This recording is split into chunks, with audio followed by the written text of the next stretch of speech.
Seriously, funeral potatoes. Like, why haven't we changed the name yet? Hi everybody, I'm Angie. Welcome to my channel. And today I'm gonna teach you how to make funeral potatoes. Honestly, do you guys have a better name for this dish? If you do, drop it in the comments below because I absolutely hate the name funeral potatoes. Alright, there's something that you should know about me. I'm not someone who has favorites. I don't have a favorite band, I don't have a favorite movie, I don't even have a favorite color. But one thing I know for certain, and that is potatoes are my favorite. I absolutely love potatoes. So with that being said, this is one of my go-to dishes. Funeral potatoes got its name from being served at funeral luncheons. And it's like a cheesy, creamy potato dish that's topped with crunchies. And it's just such a comfort food for me. And it's a crowd favorite whenever I have dinner parties. I usually double this recipe so that I can have leftovers. All right, first preheat your oven to 350. You're going to peel your onion and then dice the onion.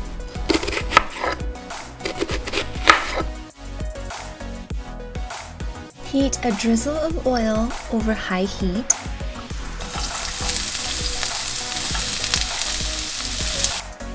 Sauté the onions until clear. This takes about 5 or so minutes.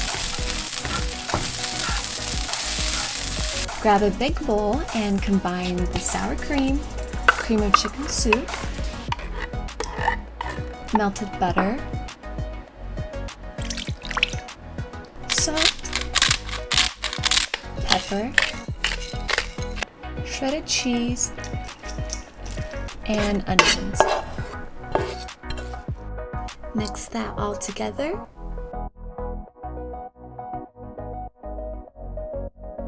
Now it's time for the hash browns.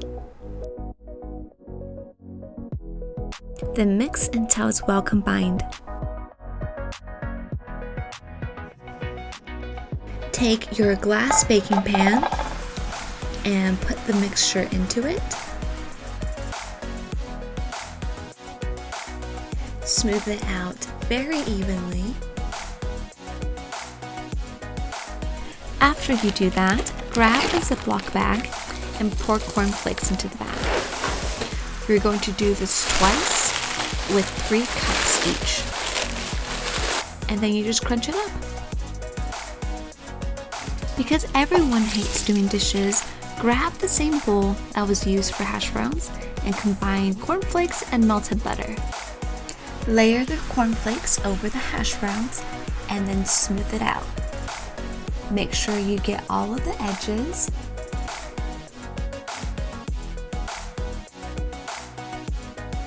Then it's into the oven for 1 hour.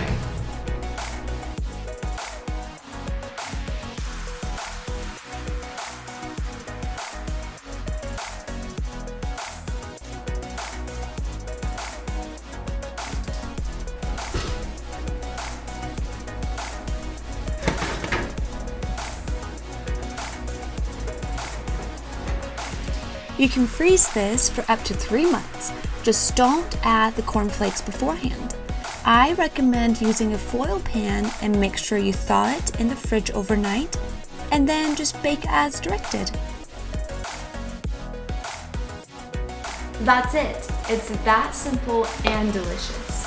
I will link the recipe in the description below. Drop me a comment if you plan on making this. Follow and subscribe if you'd like to be notified of future videos. Thanks for watching.